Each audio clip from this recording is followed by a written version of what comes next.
olumsuz bir şekilde toplumun önüne serenler kim? Yani bu göçmen meselesini. Genel olarak bu iki tema üzerinden inşallah konuşacağız. Evet hocam, hoş geldiniz. Hoş bulduk. Şimdi az önce girişte söyledim ama çok geniş bir konu gibi duruyor ama şimdi son dönemlerde yani maalesef böyle artık zıvanadan çıkmış mı diyelim, yani böyle hiçbir izanla, mantıkla izah edilemeyecek seviyelere indirgediler meseleyi. Nereye gidiyor böyle sanki? Tabii göç olgusu evet, maalesef. İnsanoğlunun eskiden beri yani insanoğluyla beraber olmuş bir olgu. Savaşlar, istilalar, ondan sonra kavim göçleri, kavim istilalar, savaşlar, ondan sonra tabii afetler, işte depremdi, bilmem veba salgınlarıydı vesaire vesaire. Birçok göç, kuraklık, işte iklim şartlarının değişmesi falan gibi şeyler sürekli göçleri tetiklemiştir. Ve bunların getirdiği sorunlar olmuştur tabii. Yani bunlar belirli sorunlara zaman zaman yol açmıştır. Fakat son yüzyılda özellikle bunun daha çok böyle ırkçılıkla biraz böyle özdeşleşmesi gibi belli yerlerde söz konusu olduğunu görüyoruz. Tabii yani bu mülteciler meselesi, işte Türkiye eskiden beri çok göç alan Anadolu. Yani Anadolu'da daha önce işte kavimler istilalarını bir tarafa bırakırsak birçok kavimlerin istilaları söz konusu. Sonra işte Malazgirt'ten sonra işte Fetihler, Anadolu'nun tamamen İslamlaşması sürecinde Moğol istilası, Timur istilası olayı gibi olaylar büyük göçlere yol açtı. Yani Moğollar önlerine takıyorlardı insanları. İnsanlar Moğolların önüne kaçıp batıya doğru kaçıyorlardı. Doğudan başladı çünkü. Köhne Ürgenç'ten başladı. Arden bölgesinden başladı Moğol istilaları falan. İnsanlar Anadolu'yu şuraya buraya yakın ediyorlardı. Bunlar belli değişiklikler falan getiriyor tabii. Eski kavim istilaları, işte Hunların, şunların, bunların kavim istilalarını bir tarafa. Yani Cermenlerin, başka şeylerin, Vizgotların o kavim istilaları ayrı bir mesele.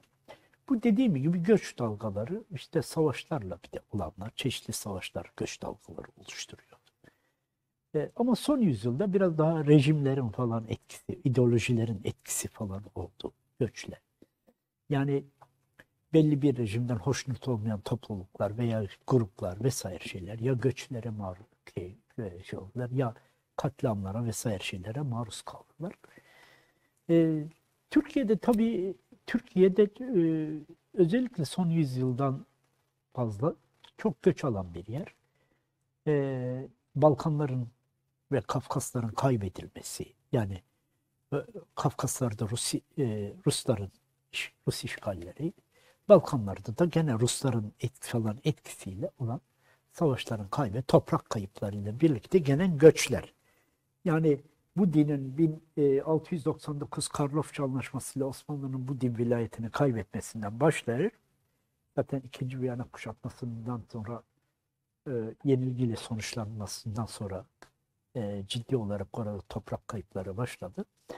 O toprak kayıplarıyla gelen ve 93 Harbi'nin getirdiği göçler mesela. 93 Harbi göçmenleri.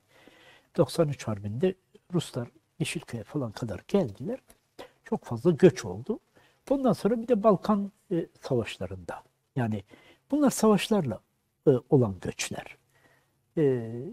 Ciddi olarak bir göç söz konusu oldu. 1912-13 Balkan Savaşları, 2 Balkan Savaşı sonrasında. Birinci Dünya Savaşı'nın getirdiği göçler, işte bu yani doğuda olan göçler, işte Ermeni meselesinin getirdiği noktalar vesaire, Ermeni tehciri, daha sonra bir de bölgedeki insanların Rus istilasından, Ruslarla Ermenilerin işgallerinden kaçan insanlar. Biz de o ailelerden bir tanesiyiz. Babam benim Konya'da doğdu. Şimdi dolayısıyla hani böyle bir şey sürekli ve 1930'lu yıllardan itibaren gene Balkanlardan gelen göçler çok ciddi olarak göç aldı. Anlaşmalarla eski Yugoslavya'da ile yapılan anlaşmalar doğrultusunda ve bu da Bulgaristan'da. Bir de mesela işte 1924 ahali mübadelesi. Türkiye ile Yunanistan arasında ahali mübadelesi yapıldı. Oradan Müslüman nüfus Anadolu'ya, Türkiye'ye geldi. Batı Trakya hariç, İstanbul'daki Rumlar hariç, Anadolu'daki bütün Rum Ortodoks Kilisesi mensupları da Yunanistan'a gitti. Bir de böyle mübadeleyle olan olaylar oldu. Bir de daha sonra işte böyle anlaşmalarla göç ettirilme. Kosova'dan, Makedonya'dan, Sancak bölgesinden falan göç oldu. Bir de Bulgaristan'da. En son Bulgaristan'da 1989'daki göçler söz konusu oldu. Bazı bir de geçici göçler. Mesela işte 1991'de Saddam'ın saldırıları sonucunda Kürtlerin gelmesi, Türkiye sınırına yığılmaları ve içeri alınmaları vesaire gibi durumlar söz konusu oldu geçici olarak. Ve en son işte bu Suriye meselesinden dolayı olan yoğun göç. Evet, bu yoğun göçler zaman zaman sorun oluşturmuştur. Çok fazla yoğun olduğu zaman toplumsal dengeleri değiştirir. Bazı istikrarlı olanı, belli bir istikrarı bozabilir de, bilmem ne olabilir de. Bu ekonomik, iktisadi olur, toplumsal olur vesaire vesaire olur. Bu kadar. Evet, burada da yoğun göç oldu. Özellikle Suriye'den çok sayıda göç oldu ama bir mecburiyet sonucunda. Orada bir iç savaş patlak verdi. Evet, Türkiye'nin 2011 yılındaki Suriye politikası başından beri, o zamanki şartları söylüyorum, başından beri yanlıştı. Bizim Suriye'ye ilişkin olarak o zaman başka bir projemiz, başka bir programımız vardı. Biz Suriye'de bazı şeyleri daha tedrici olarak 10 senelik bir zaman diliminde değişim göstereceğini öngörerek ona göre faaliyetler. Ben de işin biraz içindeydim bu anlamda.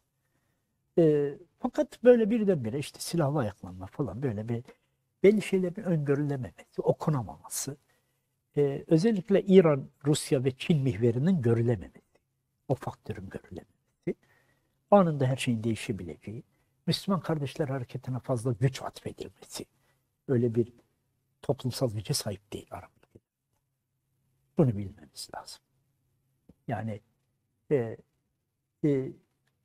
Arap sokaklarında yer gök ihvan diye inlemiyor.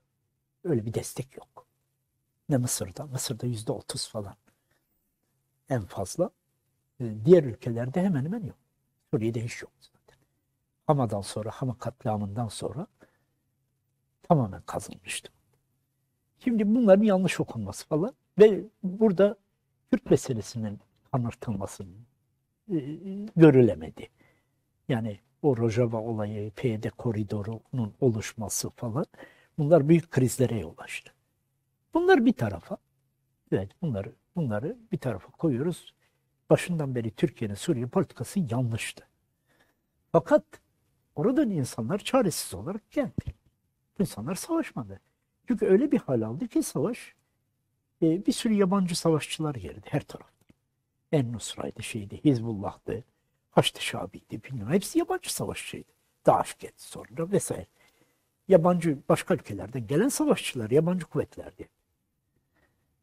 Yani işte şu kadar DAEŞ militanı, şu kadar Nusra militanı, 12 bin Hizbullah militanı, bilmem ne. Herkes her yerde katliam yapmaya başladı orada. Ve öyle bir hal aldı ki 1200 tane savaşan grup var. Kimin kimi öldürdüğü belli değil artık. Sonra öyle bir hal olmaya başladı. Taraflar belirsizleşti. 1200 savaşan grup, ya ne demek yani? Yani büyük katliamlar yapıldı. Bütün taraflar, hiçbir taraf masum değildi. Onu da söyleyeyim. Yani Hafız Esad rejimini temize çıkarmaz mı? Savaşan gruplar açısından söylüyorum. Ne oldu? İnsanlar mecburen sığındı. Başka ülkelere geldiler. Türkiye'ye yakın şeylerde, şehirler enkaz haline geldi işte. Halep, Hama, Humus. Halep diye bir şehir artık böyle bir şehir olarak bilmiyoruz artık. Enkaz yeri. Bir iki mahalle ayakta kaldı mı kalmadı mı onu da bilmiyoruz yani. O kadar ki yani. Halep için diyorum. Hama ve Humus'ta da aynı şekilde. ve insanlar sığınmak zorunda kaldı. Kapına geldi. Fakat bu sefer ne başladı? İşte bunlar. Bu insanlar, yani Türkiye'de bu şekilde tepki gösterenler, bir kısmı ilk önce şeyden tepki gösterdiler. Mezhep meselesinden. Yani işte mezhep meselesi, sol kesim o mezhepçi bir şeye büründü. İdeolojik bir şeye büründü. Yani işte Sünni Alevi meselesini getiriyorlardı az kalsın. Öyle bir şey getiriyorlardı falan. Yani işte bu Türkiye'de biraz daha, hatta bu konuda tansiyonu da yükseltti. Yükseltmedi değil. Ondan sonra mesele ne geldi? Arapların ne işi var burada? Irkçılığa geldi yani mesele. Yani Araplıktan dolayı bunlara tepki göstermeye başladı. Ve ırkçılık işte şimdi işte daha sonra işte Afganistan'dan gelen göçmenler, işte Pakistan'dan gelenler çok fazla var. Orası ayrı bir tartışma konusu. Neden Afganistan ve Pakistan'dan? Şimdi tabii bunun sebepleri var. Afganistan 50 yıldır savaşta olan bir ülke. Sürekli göç var. Bu son dönemlerde neden Türkiye'ye yöneltildi? Buradaki göçmenler. Pakistan'dan da sürekli. Çünkü Pakistan'da nüfus çok fazla ve fakir bir ülke. Hint Yarımadası hep öyle zaten. Hint Yarımadası burası. Eskiden beri bir nüfus sorunu, göç sorunu var. Yani Kanuni zamanında bir hayli Hintli geliyor Mekke Medine dağlarında konuşlanıyorlar. Yerleşmeye geliyorlar. Çok fazla sayıda gelince Hintli Kanuni zamanında bunları geri göndermek falan bir şekilde şey etmeye çalışıyorlar. Yani büyük bir nüfus istilası gibi oluyor. Eskiden beri Hint Yarımadası'nın öyle bir özelliği var. Sürekli göç verir dışarı. Evet. Şimdi burada şeyler ne diyeceğim? Suriyeliler geldiğinde bu iş mesela işte Araplık ve Bedeviler bilmem neler İslam'a yönelik şeyler. Yani daha çok İslam'a karşı olan laikçi vesaire kesimlerden sesler yükselmeye başladı. Onlar daha çok bunları gündeme gibi. Son dönemlerde daha da siyasileşerek, daha da klikleşerek, daha da kutuplaşarak iğrenç bir ırkçı faşist propagandaya dönüştü bu mesele. Yani ve mültecileri savunan herkesi işte Bedevi, yani en çok bundan muzdarip olan ve e, bu saldırılara maruz kalanlardan birisi. İYİ Parti aleyhinde dava da açmıştı. Hatta bu konuda. Üzerimize çok hani çek gelirdi. Sürekli bize işte soysuz Bedevi falan filan. Hatta Hazreti Bedevilik üzerinden Hazreti Peygamber'e de hakaretler içeren çok fazla sosyal medyalarda falan mesajlar vesaire şeyler yapılıyor. Son zamanlarda biraz daha işte Zafer Partisi'nin de devreye girmesiyle Sinan Ogan böyle figürler çıktı. Bu figürler daha da böyle işte İYİ Parti'den çıkan figürler. Ve bir de işte bu Zafer Partisi ve bir de Sinan Ogan gibi MHP kökenli olup da MHP'den kopmuş bir kısım kimseler. Bunlar biraz daha böyle bir şeye e, yöneleceksek eskiden bu Suriye konusunda falan mesela en çok tepkiyi ulusalcı Avrasyacılar gösteriyordu. Şimdi onların yerini bu dediğimiz diğer kesimler hani e, başka bir tabirle NATO'cu Kemalistler aldı. Bunlar NATO'cu Kemalistler bunlar. Onlar şu anda diğerlerinin yerini almış durumda ve bu işin öncülüğünü onlar yapıyorlar bu ırkçı söylemlerin ve bu ırkçı söylemlerle kabartıyorlar. Yani Arap defol, Araplara karşı işte Suriyeliler karşı, Arap şeyine karşı ciddi bir Arap düşmanlığı. Türkiye'de birkaç şey yükseliyor. Bu Arap düşmanlığı mesela aynı şey Orta Asya'dan gelen göçmenlere de. Bunları DAEŞ'çi falan El-Kaideci olarak nitelendiriyorlar. Türkiye'ye gelmiş olan Uygurlara ve Özbeklere de bu ve Taciklere özellikle bir de yönelmiş durumda. Son dönemde de işte Afganlı, Pakistanlı vesaire. Yani İslam ülkelerinden gelen artık herkese karşı bir tepki var. Aynı şey Ukrayna'dan veya Batı ülkelerinden böyle farz edelim benzeri bir şey olsa, oradan göçler olsa ben bu tepkinin binde birini göstereceklerini sanmıyorum bu kesimlerin. Var zaten şu an Ukrayna'dan geliyor Türkiye'ye. Evet, evet. Onlara bir tepki yok. Onlar medeni insanlardır. Bunlar barbar diyorlar. Bütün İslam ülkelerinin insanları, Müslüman toplulukları barbar görüyorlar. Görülen bu. Barbar görüyorlar bu kesimler. Türkiye'de kendileri Kemalist falan olarak nitelendiren, tırnak içinde beyaz Türk olarak nitelendirilen bu kesimler ve bunlarla birlikte hareket eden diğer kesimler, diğer Kemalist sol dediğimiz gibi. Kemalist sol. Yani olarak bunlar Avrupa'nın ırkçılarından bile daha ileri bir ırkçılık gösteriyor. Evet, evet. Yani Avrupa'da bile bu kadar bir yani, Gerçi Fransa'da da var. Fransa'da da öyle bir şey oldu. evet, belki sosyalistlerde yani ama onların ırkçıları bile bu kadar değil yani. Değil, değil. Yani işte Le Pen gibi falan işte böyle şeyler var. Gerçi Türkiye'de de şöyle 2015 Hendekler meselesi falan bu şeyin çöküşünden sonra e, çözüm sürecinin çökmesinden sonra ve Hendek meselelerinden sonra bir de bu PD koridoru daha sonra işte bu 15 Temmuz falan olaylarından sonra Türkiye'de daha çok Avrasyacı ve ulusalcı kesim ön plana geçti. İktidar o yönde o zihniyete yakın politikalar izlemeye başladı. Ve bu gittikçe arttı bu tür politikalar. Yani ulusalcı güvenlikçi politikalara dönüldü. 2011-12'deki politikalardan güvenlikçi, ulusalcı politikalara dönüldü. Mesela Macron'a baktığımızda Macron'da da öyle. Ulusalcı, güvenlikçi, yabancılara karşı kısıtlamalar getiren, Fransız olmayanlara, özellikle Kuzey Afrikalı Müslümanlara ve diğer yani Frankofon Müslüman ülkelerden gelmiş olanlar, eskiden Fransız sömürgesi falan şu bu mandası olan bölgeler gelmiş olan nüfusa karşı böyle bir şey, tedbirler falan, önlemler, bir kısıtlamalar falan. Fakat bu şuna yol açtı. Macron'un bu tür güvenlikçi ve politikaları Le Pen'in yükselişine yaradı. Kendisinden çok çok daha katı olan bu konuda en uç noktada, en marjinal noktada olan Le Pen orada doğru dürüst bir oy almazken %38 oldu şu anda. Yani rakip oldu. Türkiye'de de buna doğru bir gidiş var sanki. Bu işte Zafer Partisi, işte bu diğer güvenlikçi politikaları yani diğer kesimin güvenlikçi politikaları daha keskin, daha marjinal olanların ön plana çıkmasına, onların yani e, değirmenine su taşıyor gibi bir durum şu anda Türkiye'de. Macron Le Pen benzeri bir duruma doğru gidiyor Türkiye.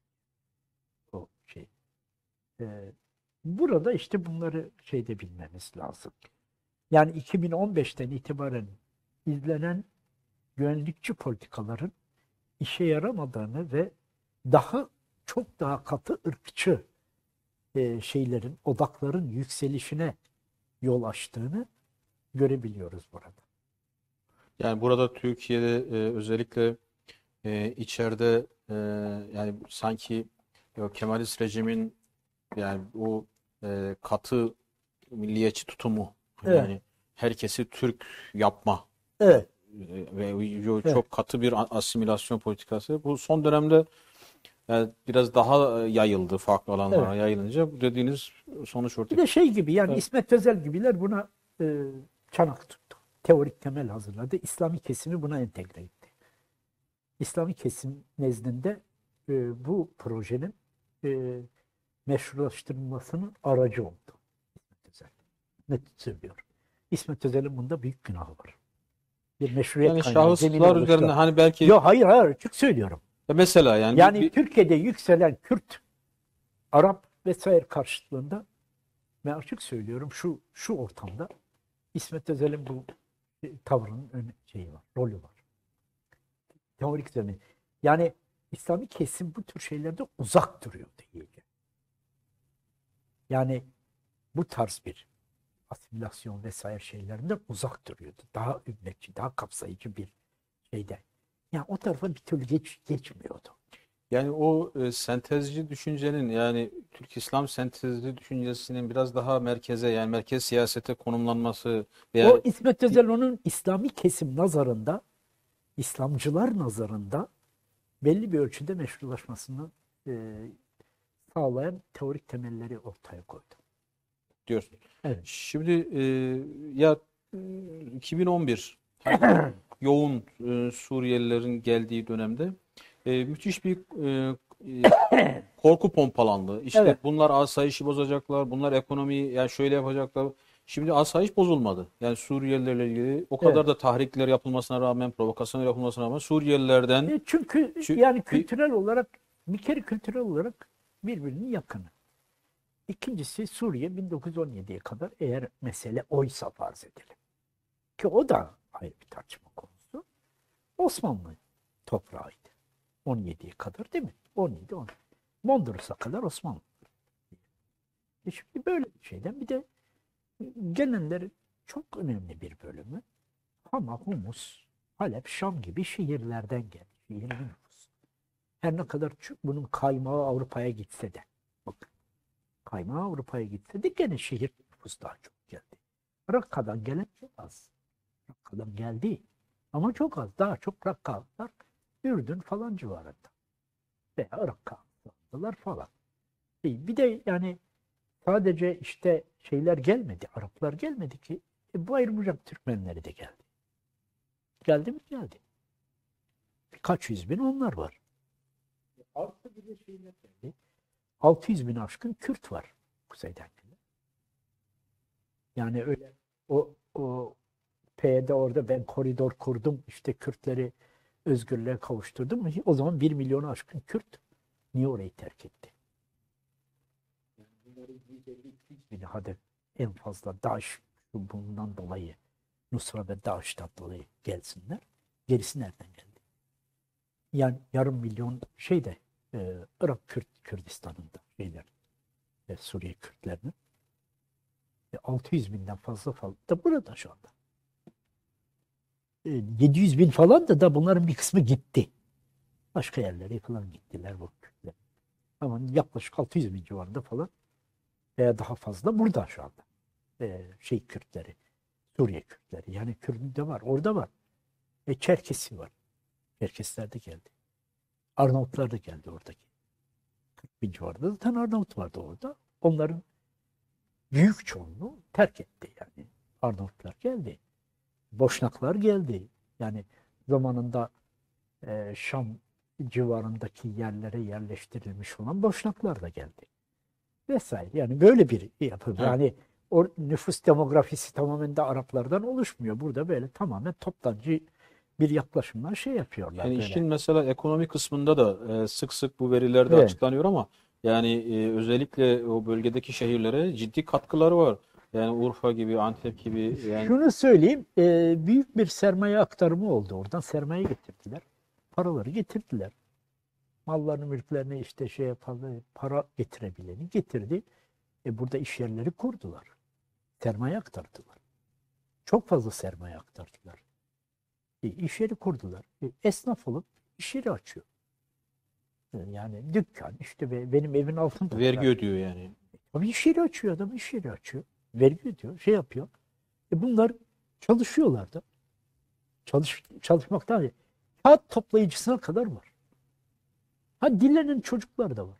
Ama çok perişan durumda onlar da. Yani mecburen. Şimdi bu adamlar onu bırakıp dilensinler mi hepsi sokakta?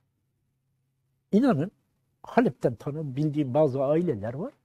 Bir zaman Halep'in zenginleriydi. Öyle bir şey oldu ki bir tane evleri veya bir tane hiçbir şeyleri kalmadı. Sıfır olarak geldiler. Burada da paraları bitti, çocukları dileniyor. Bir zaman Halep'in kalantör aileleriydi bunlar. Şimdi çocukları dileniyor Fatih'te. Böyleleri de var ama her şeyini kaybederek. Her şeyini kaybediyor. Evleri yok yani işte dönsünler diyorsun. Tamam dönecek evi yok. Nereye dönecek ya? Bunlar çöl insanı çöle dönsünler diyorlar. Ya bunlar çadırlarda yaşamıyorlar ki. Ne zannediyorlar biliyor musun? Bütün Arap dünyasını sınırın öbür tarafından itibaren hepsi böyle çadırlarda yaşayan bedevi, deveye binen insanlar olarak görüyorlar. Hakaret ediyorlar. Habire aşağılıyorlar. Hani dedikleri şu, Türkiye işte batılılaşmış, belli bir batılı şey almış, terbiye almış artık bir ülke. Batılılaşma konusunda, batıya yanaşma konusunda Türkiye köprü olsun onlara, Türkiye'yi örnek alsınlar bu anlamda. Yani şimdi zannediyorlar ki onlar çölde yaşayan bedeviler batıyı hiçbir şey bilmiyorlar. Ya bir kere oranın gençleri, yani lise mezunu gençlerinin %80'i İngilizce konuşuyor. O genç nüfusun büyük bir bölümü bir ayağı Londra'da, bir ayağı bilmem Hollanda'da, bir ayağı Belçika'da, bir ayağı Amerika'nın şu şehrinde, şu eyaletinde, bu eyaletinde. Sana ne ihtiyaç var artık? Zaten adam orayla direkt bağlar var. Adam gidiyor, sürekli oralara gidiyorlar. Dediğim gibi yani %80 İngilizce biliyor gençleri. Sana ne ihtiyacı var? Senin vasıtanlarını ispat eder. Sen de İngilizce bilme oranı Türkiye'de ne kadar? Bir şey yapalım, mukayese edelim. Mısır'daki gençlerle Türkiye'deki gençlerin İngilizce bilme oranı. Söyleyelim yani. Arabistan'ın şehirlerinde, hatta Arabistan'ın şehirlerinde diyelim. Riyad, Mekke, Medine vesaire diğer Cidde vesaire şehirleriyle karşılaştıralım. Savaştan önce Türkiye ile Suriye'deki insanların İngilizce bilme oranı, Batı'yla irtibat oranını bir karşılaştıralım da görelim. Bize o kadar bu konuda saldıran, işte batıcılık adına saldıran, sosyal medyada saldıran Kemalistlerin kaçta kaçı İngilizce biliyor? Bunların hepsini karşılaştırma imkanımız var. Neye göre sana ne ihtiyacı var ki onun? Adam batılılaşmak isterse, batıya iyice şey etmek istiyorsa, senin gibi yapmak isterse zaten direkt bağlantılı. Sana ne ihtiyacı var? Senin köprü olmana ne ihtiyacı var? Senin neyini örnek alacak? Sen başarılı bir zaten şey koyamamışsın ortaya. Büyük bir sanayi üretimin, bilmem ne üretimin, üniversitelerin bilmem nelerinle böyle bir Fransa gibi bir bilmem ne gibi mi oldu? Almanya gibi mi oldu? Sen şey yaptın bu anlamda. Yani bunu dolayısıyla şeyi de tanımıyorlar ve ya toptancı bir yaklaşımda her şeyi şey ediyorlar. İşte bütün İslam ülkeleri hepsi çok çok geri. Türkiye içlerinde en ileri batılılaşmış ülke. Türkiye üzerinden batıyla şey yapıyorlar. Türkiye'yi örnek alsınlar. Kemalizmi örnek alsınlar diyor. Yani adam zaten Londra ile direkt bağı var. Londra ile direkt bağı var. Paris'le direkt bağı var. Orada da yaşayan Kuzey Afrikalı diğer şeyler veya diyelim şeydeki Hintli Müslüman nüfus çok çok daha fazla yani senin oradaki Türk nüfustan. Değil mi yani? Çok çok daha şey. Amerika'da da öyle. Diğer yerlerde de öyle. Sen kalkıp böyle bir aşağılama bir de ırkçılık yapıyorlar. Kendileri çok büyük Avrupalı. Yani bu kadar böyle açık, mantık dışı yaklaşımları sergileyenlerin mesela yani akademisyen olmaları, yani belli bir hani böyle sanki bir eğitim almış gibi gözükmeleri, yani burada bir açık bir Yani hani Kemalizmi şey etmek tahrik, için, evet. Kemalizmi diri tutmak için ve güçlendirmek için böyle çirkin bir yönteme başvuruyorlar. Irkçılık, kutuplaştırıcı, çatışmacı bir şey üzerinden. Kemalizmi koruma refleksi mi bu? Kemalizmi kendi şeylerini yani çünkü bir ideoloji ve beyaz Türklükleri, elitlikleri falan bunun üzerine geliyor. Yani sürekli aşağılıyorlar. Bana işte sürekli Bedevi Arap, Bedevi Arap, Bedevi Arap. Bana soysuz Bedevi falan diye hakaret ettiler. İşte batılılaşma adına tabii benim yaptığım da belki hani normal zamanda yapsam hoş karşılanmayacak bir şey yaptım. Ama başka türlü yapacağım bir şey yok. İngilizce cevap veriyordum bunlara.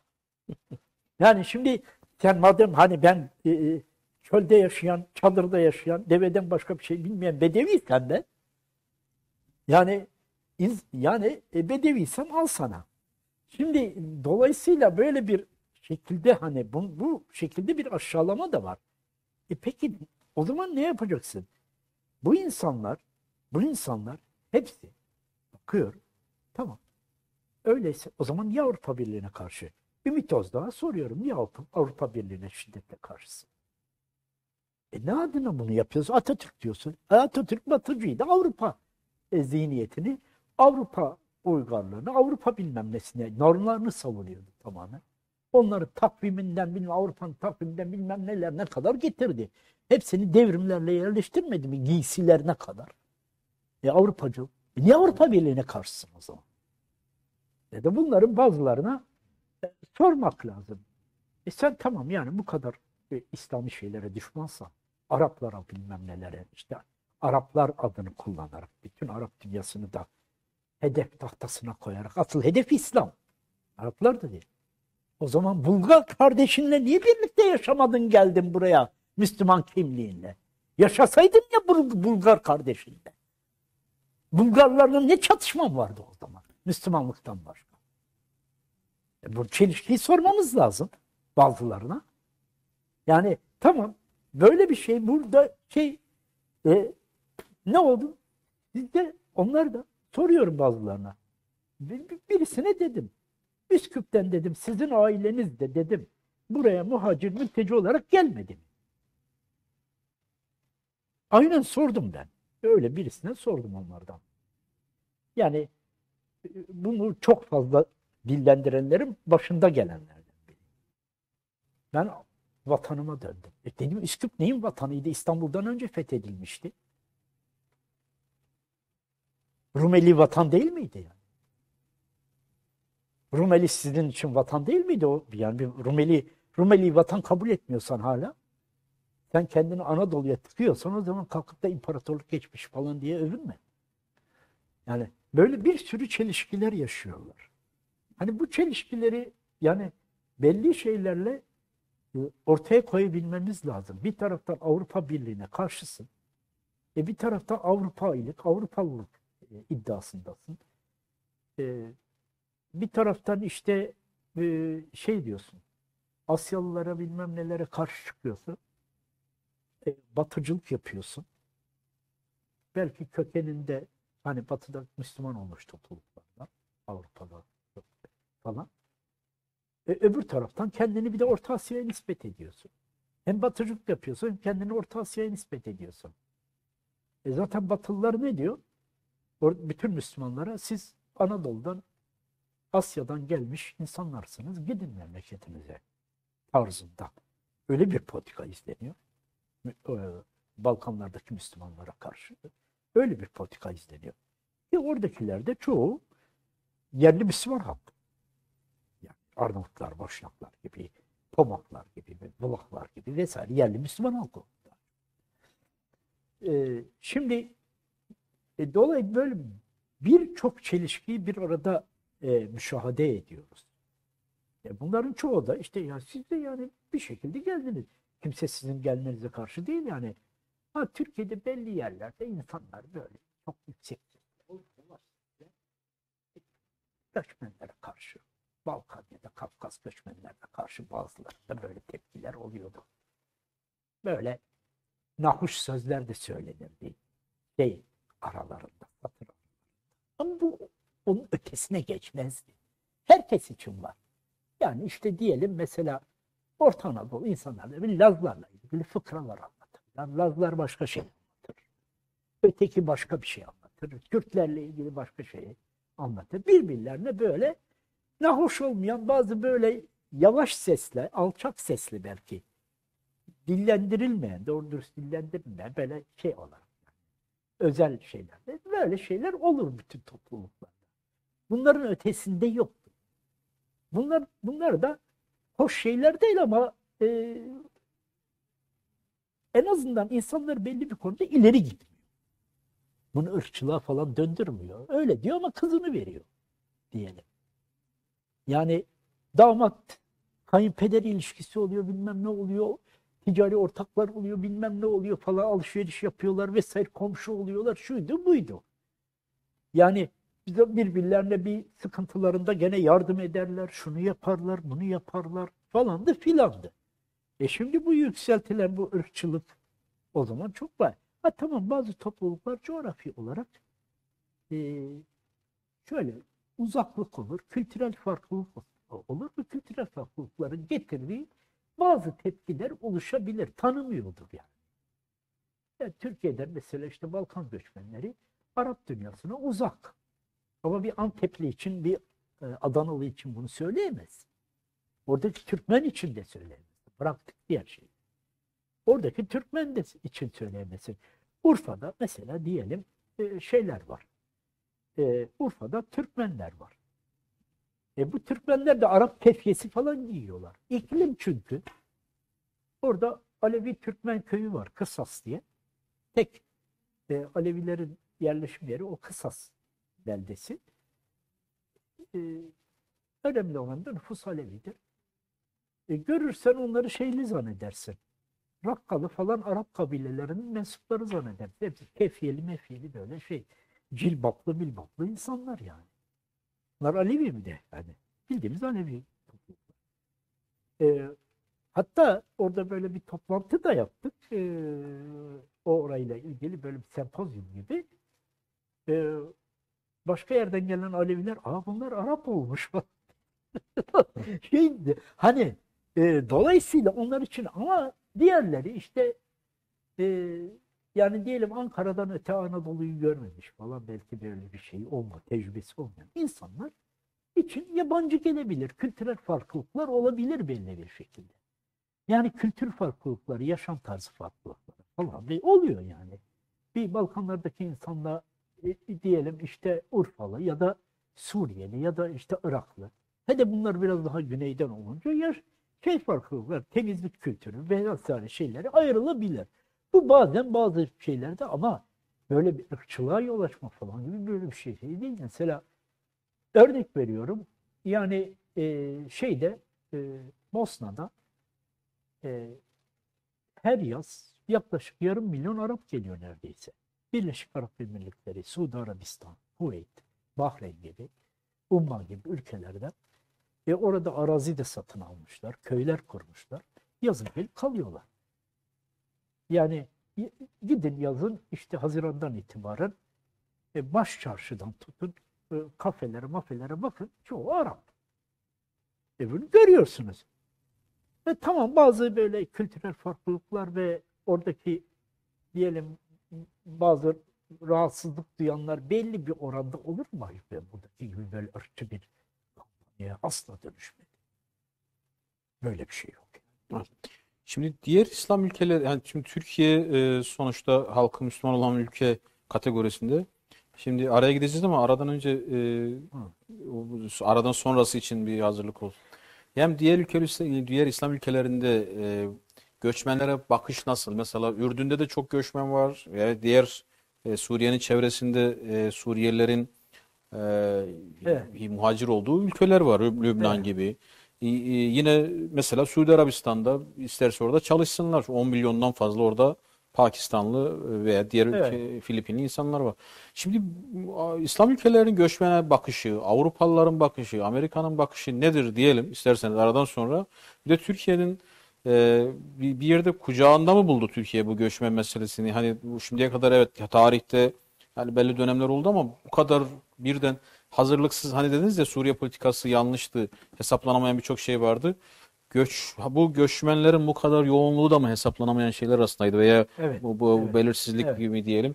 Seçimleriyle maruf bilinen Şimdi şöyle bir şey varsa evet, işgal rejimi var. Buyurun. şöyle yani ekonomik dengeler diyelim. De biliyor, sarsılabiliyor. Toplumsal dengelere ilişkin bazı ciddi sorunlar çıkabiliyor. Bu kadar yoğun göç, ani göçler anlamında söylüyorum. Bu şey anlamında değil. İnsanlar fakirlikten falan işte eskiden beri Bangladeşliler, Hintliler, başka Afrika ülkelerinden Türkiye'ye çok gelen oldular. Yani Afrika ülkelerinden de var. Türkiye'yi daha çok geçiş yeri olarak kullanıyorlar. Başka ülkelere gitmeye çalışıyorlar. Onlar bir kısmı evet Ruanda falan gibi savaşlar olan yerler var. Bir de rejimler sıkıntılı. Rejimlerin sıkıntılı olmasından da hani kaynaklanıyor. Diasporalar oluşuyor o yüzden. Bir de en önemlisi ekonomik olarak fakirlik. İş bulamıyor, şey bulamıyor, işsiz kalıyor falan. Mesela diyelim Bosna'dan gençler sürekli Batı Avrupa'ya gidiyorlar. Neden? İstihdam sorunu. İşsizlik sorunu, istihdam sorunu. Kosova'da da öyle. 200 bin, 300 bin Kosovalı Batı Avrupa'ya gitti son kaç yılda. Neden? İş bulma imkanları falan zayıf olmasından falan. Yani ekonomik olarak çok güçlü bir şey olmamasından kaynaklı. Nüfus 1 milyon 800'den diyelim 1 milyon 600'e falan iniyor oralarda da. Şimdi bunlar var ama burada evet yoğun göç savaşlardan dolayı, benzer şeylerden dolayı yoğun mülteci akını oluyor. Bunların getirdiği rahatsızlıklar olabilir, bazı sıkıntılar. Bunlar tartışılmıyor aslında. Bunlar tartışılsa, denilsek yani bu Türkiye'de bunu tartışanlar şöyle ekonomik sıkıntılar var, bilmem bunların getirdiği şöyle sorunlar var. Bunları ciddi tartışsalar anlaşılır bir şey. Yani fakat Arapları teslim etmeyeceğiz. Hintliler, Pakistanlılar, bilmem şunlar diyerek ırk vurgusu, Afganlar, işte Aryanlar.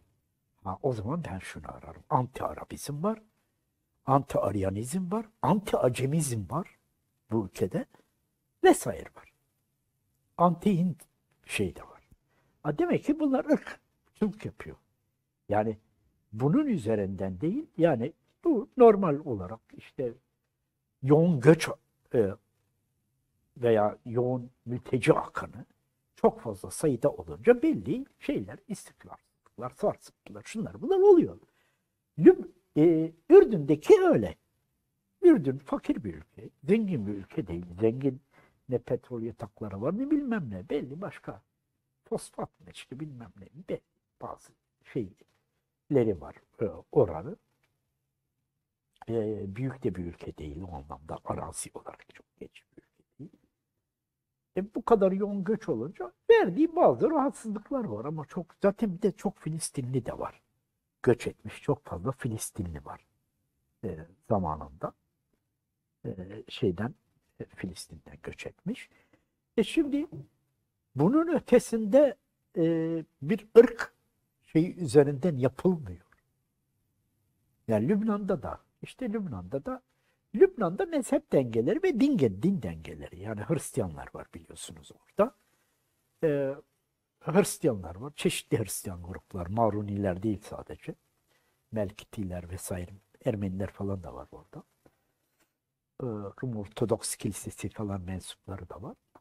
Ötesinde orada işte Şiiler var, Dürziler var vesaire gruplar var. Ne bileyim Lübnan'da. Lübnan öyle kozmopolit bir ülke. Oradan doğan yani bu kadar çok sayıda Sünni geldi. İşte belli diyelim mesela çok fazla Filistinliler oluştu orada. Filistin kampları. Filistin Kurtuluş Örgütü de 1970'te Kara Eylül olayından sonra çıkarılınca Ürdün'den savaş oldu biliyorsunuz Filistinlilerle. Filistin Kurtuluş Örgütü El Fetih'le Ürdün hükümeti arasında savaş oldu 1970 Eylül'ünde. Yasir Arafat ve adamlar, örgütü mensupları çok da kaç bin kişi de öldü orada. Lübnan'a gitmek. Lübnan'da da 1975'te iç savaş başladı. Yani şimdi o başka bir şey orada. Kozmopolit olan yerler. Şimdi Türkiye böyle bir kozmopolit bir ülke değil bu anlamda, din anlamında. Vesaire. Yani hani diyelim Türkiye'de 15 milyon, 20 milyon diyelim Hristiyan nüfus yaşasaydı falan diyelim. Yani bir şey olsaydı. O başka bir şey. O zaman başka rahatsızlıklar, istikrarsızlıklar falan görülürdü. Ama bu Suriye'den gelenler bir zorunlu olarak geldiler. Savaş ortamı. Şimdi hocam mesela örnek veriyorum. Evet. 1912'de 13'te çok fazla sayıda göçmen geldi. İstanbul çevresine belli yerlere falan yerleştirildiler. Ve onlar da böyle yaşayacakları yer olmadılar. Eski medrese binaları, camilere falansa bir kısım camiler kapatılıp muhacirlere verildi. Bu kadar ki yani. Bir kısım camilerde de yaşıyorlardı. Medreselerin çoğu medrese kapandı. muhacirlere verildi o zaman. O zamanlar. 24 mübadelesinde gelenler de yani onların yer verilmeleri bilmem ne verilmeli çok uzun işlemler ve uzun şeylerden bir zaman aldı. Tamam. Bu oldu mu? Oldu. Tamam. Ama kimse kalkıp da ırk meselesi üzerinden bir şey yapmadı. Şimdi ise tamamen bu ırkçılığa. Burada dert şey değil. Bunların derdi işte bu kadar çok sayıda nüfus geldi. Bu kadar çok sayıda nüfus mülteci akını belli şunlar gibi rahatsızlıklar doğuruyor, şöyle oluyor, şu sorunlar tabii. Tartışma onun üzerinden yürüse anlayacaksın bir yere kadar. Tamam bu yani çok yoğun sayıda mülteci akını getirdiği sorunları tartışılıyor. Haklı noktalar da bulabilirsin belli. Ama öyle değil ki ırk üzerinden yapıyor. Arap niye burada? Şu niye burada? Şu ırk niye burada? Bu ırk niye burada? Irkçılık bu tamamen. Bir de bunlar zaten zorunlu olarak savaştan dolayı geldiler. Niye ülkelerinde savaşmıyorlar? Kim kime karşı savaşacak? 1200 tane savaşan grup vardı zaten. Bunlar gittikleri anda bazıları geri dönenlerin biliyorsunuz kurşuna dizilme falan, toplu olarak gömülme falan olaylar oldu. Yani bunlar videoları da çıktı. Öldürecekler. Adamı ölüme gönderiyor. Öyle şey olur mu sen? Yani direkt idam edilecek ya da toplu olarak öldürülme tehlikesi olur. Sen Avrupa Birliği, AHİM'de vesaire Avrupa Konseyi'ne falan bir sürü imzalar atmışsın. Bir sürü imzalar.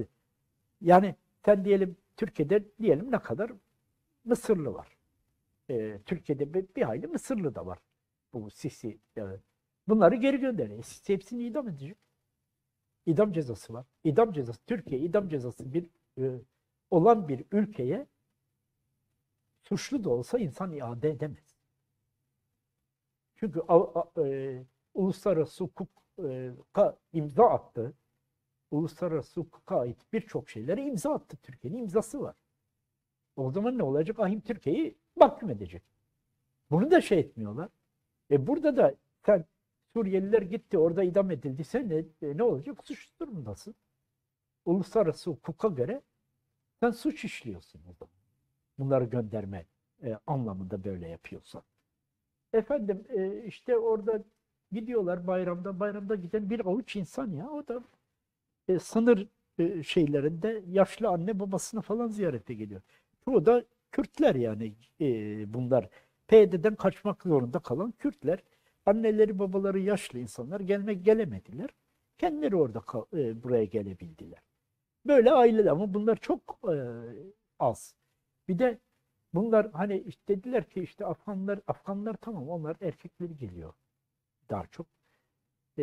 Ailelerini terk ederek geliyorlar. İşsizlik falan ekonomik sorunlardan dolayı. Suriyeliler öyle gelmedi ki hepsi aileleriyle geldiler hemen hemen. Annesiyle, dedesiyle bilmem nesiyle geldi %80-90. Çok azın işte bir kısım yaşlılar kaldı orada. Aileleriyle geldiler. Demek ki bunlar savaştan işte sığınmak zorunda kalan insanlar. Savaş ortamı var. Acımasız bir savaş var orada. İnsanlar varil bombalarıyla şehirler bombalanıyor. Sana sığınmış, kapına sığınmış. Başka şey yok. Dersin ki ben bunları, şunu tartışsan amenna. Bunlar niye Türkiye'nin her tarafına yayılması sağlandı?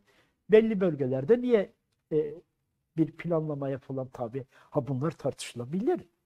Belli şehirlerde de edilebilirdi. Bilmem daha planlı, programlı bir şeyler yapılabilir. Bunlar hepsi tartışabiliriz. Ama vallahi dert o değil. Tamamen ırkçılık. Arap'ın ne işi var burada? Bilmem ne işi var burada. Mesele bu yani. Evet, yani bu ırkçılığa karşı hükümetin de bazen sanki alttan aldığı veya hani yer yer böyle teslim olur gibi mesela bir tabela olayı var. İşte her taraf işte esnaflar Arapça tabela asıyorlar falan. Şimdi şu an mesela o konuda hükümet böyle bir karar çıkarttı ve tabelaları komple Latin harflerine çevirdiler. O konuda da yani hedef alındım. Ben karşı çıktım. Benim profilimde Arapça yazmam mesela hedef alınıyor. Bir de o da hedef alınıyor. Senin niye profilinde Arapça? Benim de Arapça yazdım. İsmimi Arapça yazdım. Oradan da. Türkçe de yazdım ismimi. Vay senin profilin neden Arapça? Biyonu niye Arapça yazdın? Ben Arap ülke bu kaya yazıtlarını paylaştığım için daha rahat ilişki kurabilmek için en başta onu yaptığım için Araplarla daha o anlamda yani Arabistan'daki ta Yemen'den tut Ürdün'e kadar o kaya yazıtlarını okuyorum. Onlarla uğraştığım için yaptım bunu. Yoksa yani İngilizce yazanlar var. Onların niye bir tanesine denmiyor? Bir kısım insanları ben o yüzden yabancı zannediyorum. İngilizce yazmış, Fransızca yazan var, Almanca da yazan var. Türkiye'li yazmış. Aynı tepki onlara. Ha burada başka bir şey. İslam şu karşıtlığı. İslam ve Arap karşıtlığı. Arap karşıtlığı üzerinden İslam karşıtlığı aslında mesela. Evet, İslam karşıtlığı. Yani şimdi tabelaların çoğu yerde LCY2 yazıyor, bilmem ne yazıyor, şu yazıyor. Hepsi İngilizce. Çince belli yerlerde Çin lokantaları hep Çince şeyleri diyelim. Peki buna niye tepki göstermiyorsun? İngilizce, Fransızca yazınca, başka diller yazınca, Japonca yazınca tepki göstermiyorsun. Git yani Taksim'den başlayın şeye kadar Şişli, Levent'e kadar oralara bakın. Kaç tanesi Türkçe? Hepsi yabancı dillerde falan. Trump tavır, şu tavır bilmem ne yazıyor. Şimdi bunun bir de bir şey daha var. Evet. Mesela peki Suudi Arabistan'da Mekke'de, Medine'de çarşıya gidiyorsunuz orada. Mescid-i Nebevi'nin çevresindeki Taybe Çarşısı, bilmem ne çarşısı. 40-50 tane Türklere ait şeyler var. Dükkanlar. 40-50 civarında bakın. Bunlar. Hepsi Türkçe. Peki oradaki Araplar da dese ki bunlar niye Türkçe tabela koyuyor diyebilmez. Ben bunların fotoğraflarını da yayınladım. Ben özellikle çektim orada. Mekke'de yazıyor üzerinde. Türk Ekmek Fabrikası.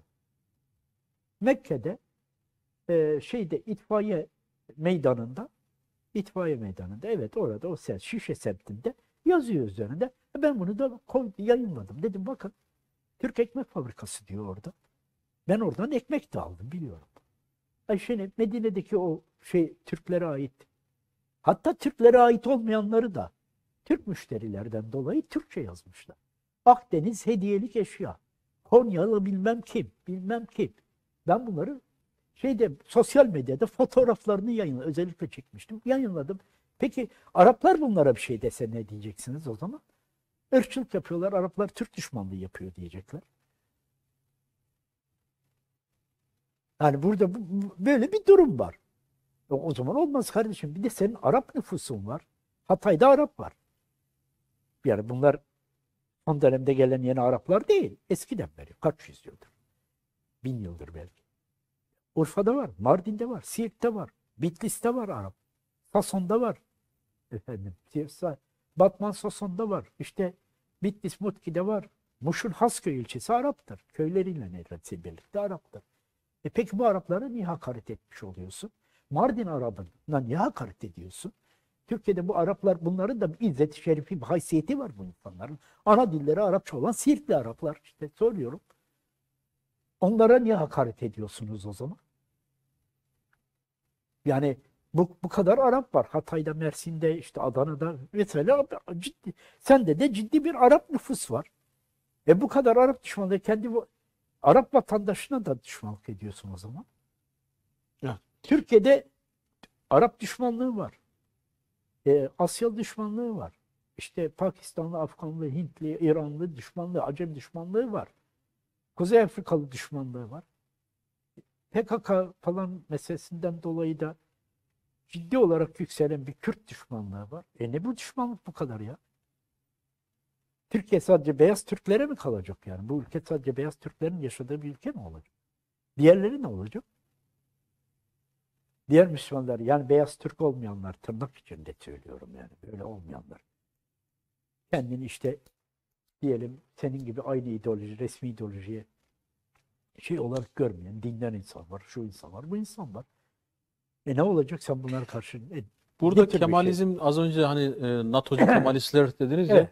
Şimdi Kemalizmde bir asimilasyon tarafı var. Yani bunlar asimilasyona da sanki karşılar. Yani böyle Arapları alıp da işte onları entegre etme öyle bir fikirde de değiller. Yani Hayır, Avrupalılar diyorlar ki gibi. bak biz Türkiye'de yaşayan Araplara entegre ettik. Onlara entegre ettik diyorlar. Diğerlerini entegre ettik. Bakın Lazlara entegre ettik diyorlar. Kürtleri tam entegre edemedik. Kürtleri de ah keşke Lazlar gibi entegre edebilseydik. Avucumuza alabilseydik diyorlar. Bunu dillendiriyorlar. Ha, bir de böyle bir şey. Şimdi tabii bir de gelmiş Suriye'den işte Araplar falan. Efendim niye çocuklar Arapça eğitim görüyor? Arapça eğitim görme şeyleri falan var ya onların hakları. Ya ana dilli kolay.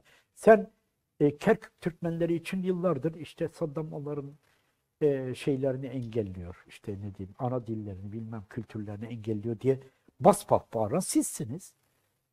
Ki orada Bağdat'ta Türkçe gazete çıkarıyorlardı. Bağdat'ta Kerkük Türkmencesiyle gazete çıkıyordu. Yani bu kadar açık söyleyeyim öyleydi. Yurt gazetesi çıkarıyordu. Bizim bir dostumuz olan bir aile çıkarıyordu hem de orada Yurt gazetesini. Türkmen aile çıkarıyordu. Yani şimdi Saddam gibi çok zalim, acımasız bir adamın şeyinde bile orada şey de edebiliyordu. Sen niye burada yasaklıyorsun her şeyi? Evet. Bu kadar milyon insan mülteci olarak gelmek zorunda kalmış, şey etmek zorunda kalmış. Niye ana dilini unutsun ya? Niye mecbur kalsın ana dilini unutmaya? Sen Bayır Bucak Türkmenleri diye bas bas bağırıyorsun. Oradaki Türkmenlerin hakkını, ana dil bilmem ne haklarını savunuyorsun. Neden diğerleri söz konusu olunca aynı şeyi söylemiyorsun? Biz de diyoruz dillerini kullansınlar. Yani sanki ben bunun karşısındaymışım gibi söylemiyorum. Ama ona söylediğin orada şey yapıyorsun. Yapmak zorundasın. Onun için istediğini buraya gelen o Suriyeliler içinde mübah göreceksin. Onun için gerekli gördüğünü buradan gerekli göreceksin. Şimdi işin bir de şöyle bir tarafı var herhalde. Ya geçen bakanın açıkladığı bir şey var. Türkiye o kadar hızlı yaşlanıyor ki yani hızlı yaşlanmada Avrupa'yı bile artık geride bırakmaya başladı. Şimdi başkalarında şöyle bir sözü var. Yani mesela Türkiye eğer böyle yaşlanmaya devam ederse değil Afganları vesaire Afrikalıları bile kabul etmek zorunda kalacak. Çünkü yani yaşlandıkça nüfus hem iş beğenmiyor, istihdamda bir Evet. ciddi bir seçicilik var. Yani bir yerde sosyolojik bir zorunluluk da var ortada. Yani O var da yani onu da istila olarak görüyor. Bakın Arap nüfus, Türk olmayan nüfus istila ediyor falan. Şimdi mesela Doğu ve Güneydoğu'da Kürt bölgelerinde çocuk sayısı fazla diyelim oluyor. Batı bölgelerine nazaran. Bu Türkiye'deki şehirleşmeyle, batılılaşmayla ilgili Batı'da insanlar çocuk doğurmuyor, köpek besliyor evlerinde. Çocuk yok, köpek var. Köpek, kedi var yani. Bu var yani. Şimdi Türkiye'nin de böyle bir hal alacağı falan söylüyor. Yani işte şu bazıları diyor ki e, Kürtlerin Kürtlerdeki çocuk sayısı üzerinden hareketle bir gün televizyonda bir tanesi şey dedi işte Türkiye'de nüfus ana dili Türkçe olmayan nüfus lehinde gelişiyor. Yani ana dili Türkçe olanların aleyhinde olarak nüfus artıyor falan tarzında. İşte bu tip ırkçı söylemler. Şimdi de işte Araplar de gelecek, bunlar Araplaştıracak, bilmem ne olacak falan. Sen aynısını şimdi sana kalkıp desinler. Şimdi mesela şeyde de Türk nüfus çok fazla. Fars nüfus, Türk nüfus karşısında sürekli azalıyor İran'da. İran'ı söylüyorum. İran'da Azeriler var. Diğer çeşitli Türk topluluklar var. Türkmenler var. Kaşgailer var Şiraz'da. Ben bu kadar Kaşgai olduğunu bilmiyordum. Gittim Şiraz'da öğrendim yani. Adam dedi ki ben Türk'üm dedi. Kaşgai misin dedim. Evet dedi. Ne kadar var soruyorum adama. Orada hani Şiraz'da. E, Yani bir kısmı göçebe, yarı göçebe bir Türk topluluğu onlar ama şehirde de yerleşik olanlar var. Tahran %60'ı Azeri. Başkentin %60'ı Azeri. Azeri Türk'ü. Şimdi burada efendim bu kadar artıyor falan mı diyecek oradaki adam. O deyince sen neyle diyeceksin? Bu ırkçılık yapıyor değil mi? Sen bunu burada söyleyince ırkçılık olmuyor mu? Tamam. Yani bunu söyleseler işte aşırı göçmen nüfusun aşırı e, derecede yoğun bir şekilde göçmen akını veya mülteci akını belli toplumsal, şu bu ekonomik vesaire sıkıntılara neden oluyor falan derse işte hepsini kaldırma imkanımız yok. Türkiye'nin üsatı belli bilmem ne derse bu tartışılır. Bu bir yere kadar tartışılır. Ama bunun üzerinden değil. Şu kadar Arap geliyor, Araplaşacak. Şu kadar şey geliyor, bilmem ne şey. Irk üzerinden kalkıp böyle bir tepki göstermen sen ırkçılık yapıyorsun o zaman. Yani zamanında Almanya'dan işte affedersiniz damızlık erkek getirmekten bahsedenlerle biraz böyle sanki örtüşüyor. Yani İşte bu sıkıntıyı bizim evet. aşmamız lazım. Yani Türkiye'de belli çevrelerde de konuşmamız lazım.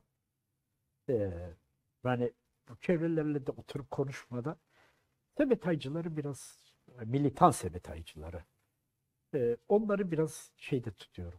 Onlar iddialarından ve davalarından vazgeçmiyorlar. Militan olanları. Onlar içerisi sebetaycı kökenli olup da beş vakit namaz kılan var. O kökeniyle e, ideolojik olarak, duygusal olarak bütün bağını koparmış olan gerçekten böyle hani şey insanlar da var. Onları da tamamen bunun dışında tutarak. Ama militan sebetaycıları dışında en çok zaten Türkiye'de bu konuda yagarı koparanlar militan sebetaycılar. Militan sebetaycıları bir tarafı tutuyorum. Diğerlerine e, konuşmamız lazım. Yani oturup adam akıllı arkadaş yani böyle bir şey var. Ben bazılarıyla konuşuyorum mesela. Yani konuştuğum bazı Boşnaklar var, bazı Arnavutlar var. Böyle. Onlardan da tepki gösterenler var. Böyle Suriyeli mültecilere böyle yani tepki gösteriyorlar. Dedim nedir bu yani bunları konuşalım sizlerle dedim. Yani çünkü hani onlardaki belki çok böyle ırkçı boyutlu olmasa da bile kültür farklılıktan kaynaklanan bir şey. Ama onları örgütlemeye çalışıyor bazı çevreler. Sıkıntı burada. Yani bu Ümit Özdağ çevresiydi, bilmem ne çevresiydi. Bir de Mustafa Kemal hassasiyetini kullanıyor yani böyle şey. Sen de komik olarak geldin. Yani Dağıstan'dan senin deden gelmedi. Senin deden de Dağıstan'dan geldi. O da Dağıstan'dan geldi Türkiye'ye. Kumuk mu, lak mı tam yani kökeni konusunda tartışmalar çok tabii ama Dağıstan'dan geldi. Biliniyor zaten.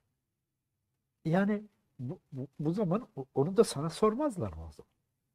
Ki Evet. Dağıstan hiçbir zaman Osmanlı toprağı da olmadı. Hadi eğer o bakımdan eğer değerlendirecek. Ki biz öyle değerlendirmiyoruz. Bizim için Dağıstan'da yani şey yok. Yani fark gözetmiyoruz. Gözetenler için söylüyorum. Şimdi burada böyle bir durum yani bu anlamda söz konusu. Bunun üzerine durmalıyız. Taviz vermemeliyiz. Belli kesimlerle de oturup müzakere etmeliyiz. Arkadaş tamam yani şu hususlar ekonomik olarak bilmem ne olarak bu kadar yoğun mülteci akınının bu sorunları olur. Ama siz bu Evet. işi Arap, Türk, Yani Arap, tar- Afgan, Türk meselesine getirirseniz peki o zaman dedik ki yani şimdi Afganlardan gelenler arasında da ayrım yapıyorlar. Tacikler geliyor diyelim. Tacikler geliyor son dönemde. Tacikistan'dan da çok gelen var. Bir de Tacikler geliyor. Müthiş bir Tacik tepkisi var. Ee, peki Afganistan'dan gelen Moğollara niye tepki göstermedin? Yani son döneme kadar Moğollar geldi. Şii Moğollar geldi. İran tarafından yönlendirildiler. Geldi bu Moğollar. Hazara dediğimiz topluluklar. Bunlar Şii Moğoldur bunlar. Onlar işte bizim neden dendi de dediler işte Türkik bunlar.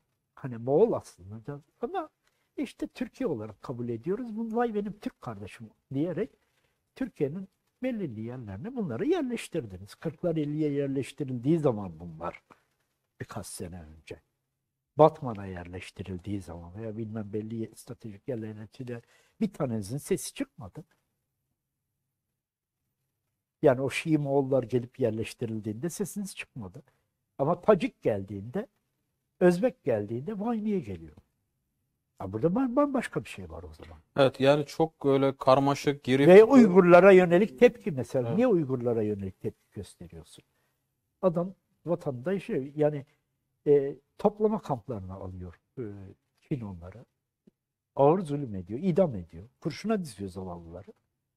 O insanların da sığınacak bir diaspora oluşuyor. Sığınmak durumunda kalıyorlar. Vay bunlar terörist. Niye? Uygurlar dindar olduğu için. Evet. Sırf Uygurların dindarlığı yüzünden. Uygurların Arabistan'la eskiden beri ilişkisi yeni değil ki. Kaç yüzyıldır. Bunlar Hicaz'la ilişkili durumdalar. Hicaz'a gidip gelen, Hicaz'da yerleşik olan çok fazla Uygur var. Doğu Türkistan'da var. Vay Uygur işte gidip orada bir Uygur nasıl Arapça bilir? Biliyor, ne yapsın? Orada okumuş, orada dedesi orada yerleşmiş. Sonra da Türkiye'ye gelmiş. Yani biraz da onların yani bu tür kasıtlı, yani sırf toplumda bir karşılık bulmak için ırkçı damarları tahrik edip de kendilerine bir kitle... Siyasi rant için. Evet, bunu rant yapıyorlar. için. Yani ortaya Siyasi attıkları rant. bu saçmalıkların hani biraz da böyle çok konuşulması da hoşlarına gidiyor sanki. Yani ne kadar Bunu saçma olsa da. toplumu bizim bilgilendirmemiz lazım. Evet. Bakın şunu söyledik biz. Türkiye'nin Suriye politikası bir 2011'deki falan politikaları yanlıştı. Onun yol açtığı bir kısım sonuçlar, evet, onu da kabul ediyorum. Ama bu insanlar senin kapına sığınmış. Bu garipler, bu biçare insanlar, bu zavallılar kapına sığınmış, mecbur kalmış. Başka bir şeyi kalmadı. Yani ölümle şey arasında kalmış insanlar. Bu insanlara Evet. böyle acımasız davranamazsın. Hele ki bunları dindar diye, Müslüman diye ve bir de Arap diye ırkçılık yaparak bunları bu şekilde şey demesin. Bu insanlar bunlardan daha fazla neredeyse bizim insanımız onlar. Evet. Şimdi az sonra dizi film de girecek. Hocam çok teşekkür ediyoruz. Allah razı olsun. Tam vurgulu bir şekilde ifade ettiniz. Mağdur insanlar. Evet, hatalar olmuş olabilir ama bugün Hatalar hataları. Yani politik hatalar ayrı. Ama o Suriye insanı, Hama'dan gelen, Halep'ten gelen, bilmem ne gelen insanlar bizim insanımız. bizim insanımız. Bize kapımıza gelmiş insanlar. Biz onlara sığıntı muamelesi bile yapmaya hakkımız yoktur. Gerçekten Ensar Muhacir şeyiyle hareket etmek durumundayız. Bu insanlar suç oranlarına baktığımız zaman suç oranları da Türkiye ortalamasının altında aslında. Evet. Yani altında. Bu insanlar aileleriyle gelmişler. Dükkanlar kuruyorlar. Niye dükkan kuruyor? Yani dükkan kurma, para kazanmasını bile kıskanıyorlar. Böyle bir şey olur mu ya? Bırak para, dilencilik mi yapsın? Fatih sokaklarında ya da Bursa sokaklarında, Ankara'da diyelim Gazi Bulvarı'nda adam dilencilik mi yapsın çocuklarıyla birlikte? Bugün ne yapsın yani başka? Cumhurbaşkanı Sayın Erdoğan'ın bir sözü var. Kendileri arzu ettikleri zaman vatanlarına dönebilirler ama biz onları asla bu topraklardan kovmayız, kovmayacağız diyor. Yani biraz tansiyonu düşürme amaçlı. Evet, yani neyle gidecek zaten? Evet. Şimdi bazıları dediler ki Suriye'de işte bu kadar 10 milyondan fazla insan, 12 milyon mu ne insan yer değiştirdi. Bazıları dediler ki bak Suriye'de çok kalabalık bir nüfus, bu uluslararası şeylerde denildi. Çok büyük bir nüfus vardı. Bu nüfusun önemli bir bölümünü dağıtmayı başardık dediler. Yani ne oldu? Arap Baharı'nın getirdiği sonuç açısından Suriye'deki bu şeyler, Mısır'ın işte Sisi gelmesi vesaire birçok şeyler İsrail'in elini rahatlatmaktan başka bir işe yaramıyor. Peki. Onu da ifade edeyim. Bu insanlar bu kadar, biz bu insanları koruyup kollamak zorundayız. Mültecilerin, Suriyeli mültecilerin ve diğer mültecilerin. Tabii yani bu başka meseleleri de bunların getirdiği bir kısım sorunları da çözmek için uğraşmak zorundayız. Bunların hak ve hukukunu korumaya, ırkçılığa karşı kollamaya devam edeceğiz. Allah razı olsun. Çok yani teşekkür ederim. bu konuda faşizme karşı duracağız. Peki. Hele böyle Bu şekilde bir aslında İslam düşmanlığı damarıyla yapılan bu faşizme karşı duracağız. Allah razı olsun. Değerli izleyiciler, konuğumuz araştırmacı yazar Sayın Müfit Yüksel'di. Kendisiyle ırkçılık ve muhacirler meselesini konuştuk. Gelecek hafta farklı bir konuyla karşınızda olmayı umuyoruz. Hepinize Allah'a emanet ediyoruz. Selamun Aleyküm ve Rahmetullahi ve Berekatuhu.